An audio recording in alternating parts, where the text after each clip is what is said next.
El miércoles pasado en este programa lo que hacíamos era revivir lo que habíamos oído y visto en Faber Libros con la charla que dio el maestro Raúl Barbosa, que se brindó ante el público, ante los músicos de la ciudad de Rafaela también. El miércoles a la noche, por supuesto, en el Teatro La Serre hizo su presentación junto al quinteto francés Alter Quintet, pero lo más llamativo de todo este compilado que vamos a ver ahora es la opinión de la gente, especialistas, seguidores y gente que realmente aprecia muchísimo a Barbosa. Así que compartimos todo.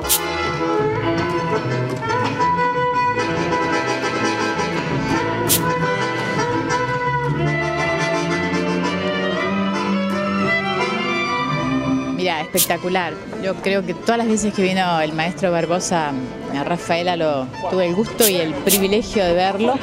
Y esta es una nueva presentación de su música, realmente con músicos franceses y músicos instrumentistas clásicos, ¿no? Realmente fue un gustazo. Yo tengo la suerte de haberlo visto varias veces, así que no me canso nunca de verlo. De escucharlo, las dos cosas. Músicos como esos y con esa disposición, es una maravilla, realmente fantástico. Como siempre, Raúl Barbosa es característico en fineza y en caballerosidad y en músico.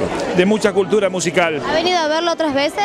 No, la primera vez. Lamentablemente tuvo que emigrar para poder trascender, pero además de todo eso, es un señor.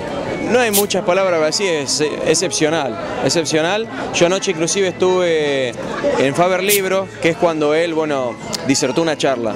Ahora dejó demostrado ya, hasta inclusive con un quinteto, que son maravillas las que puede expresar este instrumento para con un grupo. Cualquier instrumento que lo acompañe al acordeón es excepcional. Y este hombre, con el pensamiento, con las imágenes, con los sonidos que va creando en su cabeza, lo va trasladando a su instrumento.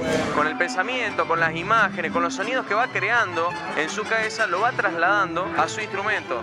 Cosa que yo soy un poco lo contrario, porque yo estudio música y a través del desarrollo de la música traslado lo que dice una partitura al acordeón.